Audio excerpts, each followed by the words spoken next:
David Miliband, when you sat in a classroom in one of your several schools, did you fantasize about being a cabinet minister, senior politician? Honestly say that I never conceived of doing what I'm doing now. I used to fantasize about playing football or cricket. I never thought I'd go into a political position. I don't think I knew what the cabinet was at the age of 8.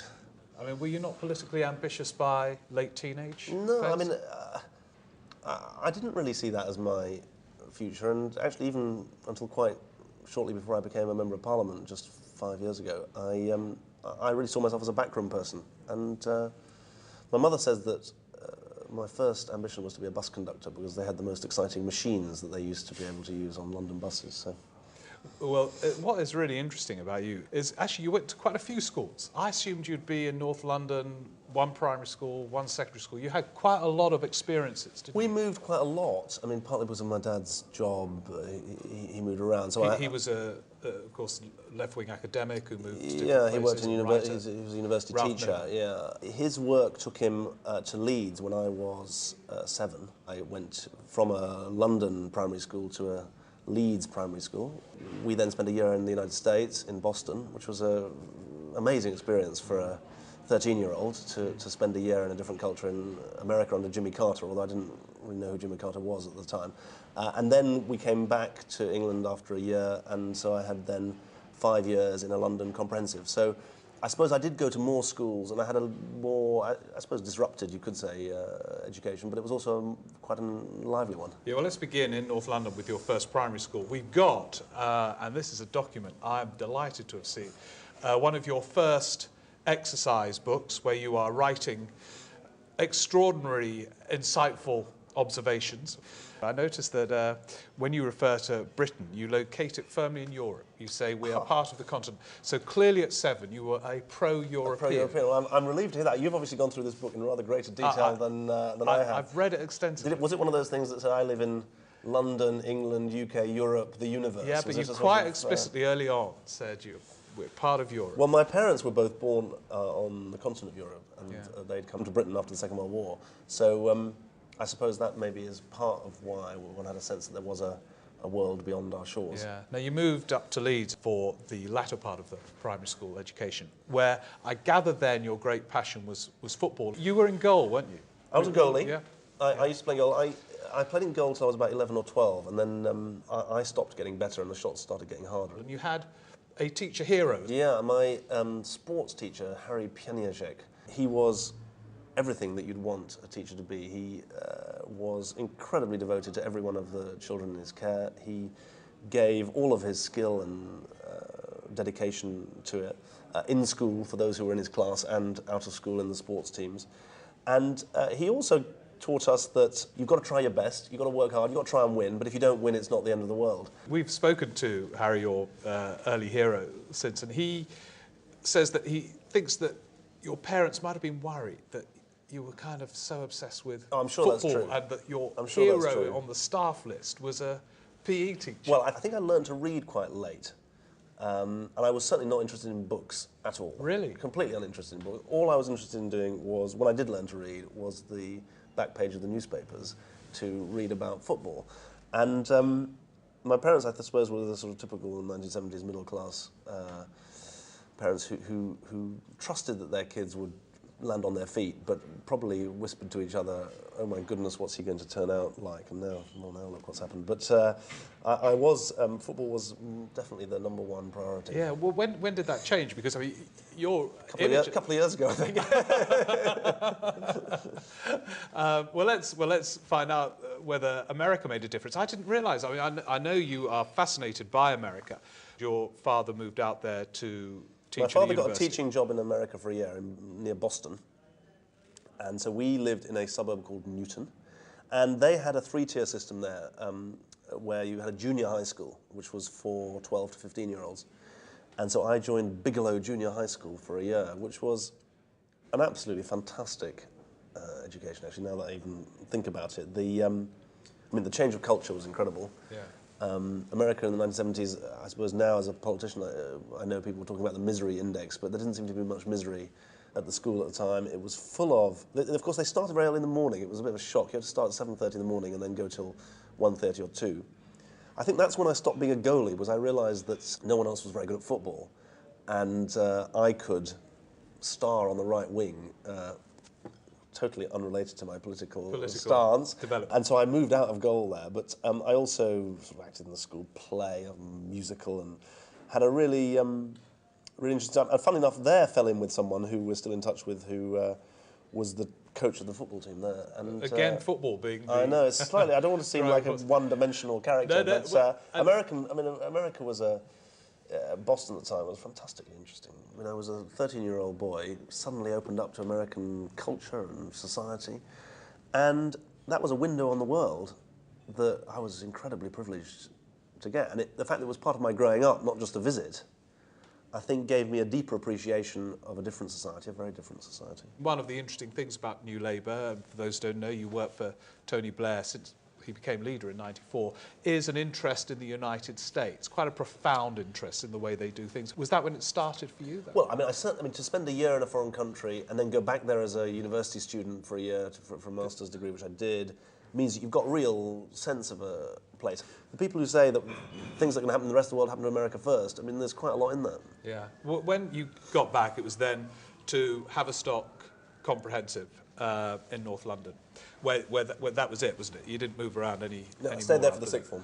When was it that you became more academic, bookish, or interested in politics? I think I really became academic and bookish at university, actually. I mean, I made disastrous A-level choices. I think that on the Miliband side of the family, there are very few people in science or anything like that. We're all sort of on the humanities, whereas on other side of the family, there are GPs and doctors and things. And so, I don't know if it's fair to blame my mother alone, but between us, we got the mad idea that I should do physics and maths, double maths for A-levels, which was completely insane.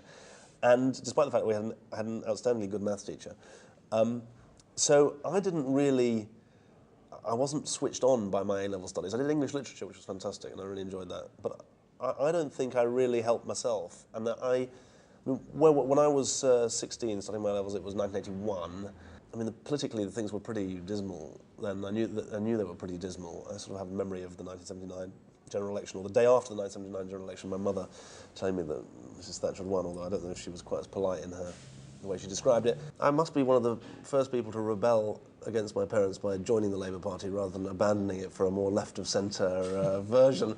You rebelled against your parents by joining the Labour Party because they were to the left of the Labour Party for much of their time. Did you rebel also by the emphasis on football, by doing less of the sort of... So I thought you would say that by 14 or 15 you were like them and reading every political work going, and evidently that didn't happen until much later. Was that an act of rebellion? No, I think, much as I'd like to claim a rebellious childhood where I spent, was out all night, and I don't think I can classify myself as a rebel. I was quite sort of... I suppose doing double maths is not double an act maths of rebellion. Is not an act of rebellion.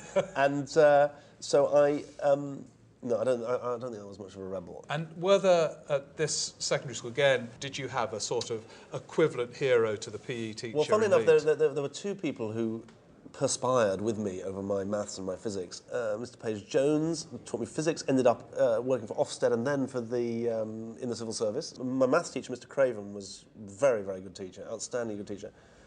And there were some outstanding good teachers in London schools at the time. I mean, I left school before that whole wave of teacher strikes in the mid-1980s, and so I think I got the best out of, I suppose you'd call it challenging school, 64 different languages spoken, but it was a school that tried to combine diversity with a commitment to high standards and not exactly a reverence for learning, but appreciation of learning. Yeah. Did it work? Here it was, in a way, a classic comprehensive, wasn't it, as you say, with that range of intake? I tell you, my honest answer to that is that I can hardly say it didn't work for me. No. It's hard for me to say, it got me into Oxford. Was it the school that got you in, do you think? Or other I think they obviously encouraged me. I mean, my parents hadn't been to Oxford or anything like that, so I must have been encouraged. I think that my concern about the school is whether it did as well for enough kids who didn't have support at home. Now, it was, in my view, absolutely right that it was a school that was comprehensive in its admissions. It took people on the... actually, it was a catchment area basis then, and housing, I think, was less residentially separated and segregated than it is now. So it had a pretty wide, it took people on an open admissions basis at the age of 11, which is good. Was it genuinely comprehensive in the sort of education it offered? Genuinely comprehensive in the way it understood different kids' learning needs? Was it genuinely comprehensive in the vocational, academic, different range of subjects? I think that's a tougher ask, and that is the challenge for schooling, to offer. I mean, what does comprehensive mean? It means all-embracing, doesn't it? If you look up the word comprehensive in a dictionary, it means all-embracing. And so an all-embracing school is one that embraces all the pupils who are eligible to attend. But it's got to be also all-embracing in the sense that it offers universal access to the higher standards. But I think there's still this issue of whether we import into our education system enough about the way children learn and make sure that our teaching reflects the way different children learn, which I think is very, very important. Yeah. So what you take from your experience at that school is more that there is nothing wrong with the aspiration to be genuinely comprehensive. Quite the opposite. I think absolutely. I think it's But what has to be done is how you bring that about the within way I put it is school. that there was such ruckus in the 60s and 70s about who came in the school gate that there wasn't enough discussion about what went on in the classroom. All the ideological debates really were about entry criteria. Would you say, in terms then of your political outlook, so I thought you'd probably name some politics teacher who might have been a hero or something, but in a way that your parents were the key factors there rather than experiences at school. You sat in the evening and taught politics at your house. Yes, not only politics, no, but yes. But remember, if you're growing up in London in the 1980s, you look at the world. I mean, you read things, but you also look at different people around you. You look at the different opportunities that people have got. And the most important thing for me, actually, I mean, my parents gave me the confidence, I suppose, to try and think for myself and to try and look at the world for myself. But I was also in a context where there was a lot going on, there was a lot to learn from, and I think that my politics have been more shaped by what I've seen, and that's why, and my politics is still being shaped. Did you observe a profound change when you went into classrooms, obviously slightly artificial situation when you visit schools, compared with your own experiences in Leeds, in North London, and so on? Well, I think that anyone who tells you schools are worse now than they were 20 years ago doesn't know what they're talking about, in my view. I mean, the focus on teaching and learning, the drive that exists, the attention to detail, I think is greater now.